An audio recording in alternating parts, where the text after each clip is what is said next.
नमस्कार दोस्तों, भोजपुरी का 3 बड़ी खबर दे देने वाला हूँ, उसी के बारे में बताने वाले हैं। तो सबसे पहले दबंग खेसारी लाल यादव जी के गाना के बारे में बात करते हैं, जो कि प्रेम की पुजारन मूवी का बहुत ही बवाल गाना आ रहा है, जो कि गाना के नाम है दिल लगल बा तो से। एकदम बवाल और धमाल मचाने वाला गाना है कि वो गाना को गाए हैं खेसारी लाल यादव और शिल्पी राज। उसके बाद में हम बात करते हैं अरविंद अकेला कल्लू जी के, जो कि बवाल और धमाल मचाने वाला गाना आ रहा है।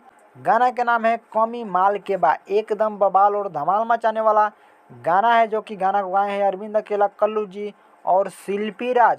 और दबंग खेसारी लाल यादव जी के जो गाना आ रहा है वो 9 तारीख के सुबह गाना आ रहा है 7 बजे कैप्टन वॉच हिट भोजपुरी के यूट्यूब चैनल से। तो देखिएगा, बवाल धमाल गाना होने वाला है। और अरविंद केला कल्लू जी का कौमी माल के बाद ये गाना आ रहा है सुबह 9 फरवरी के 7:15 पर वेब म्यूजिक के यूट्यूब चैनल से। और उसके बाद में हम बात करते हैं राकेश मिश्रा जी के बारे में, जो कि राकेश मिश्रा का बहुत ही बवाल गाना आ रहा है, जो कि गाना के नाम है मिसाइल छोड़ेलू।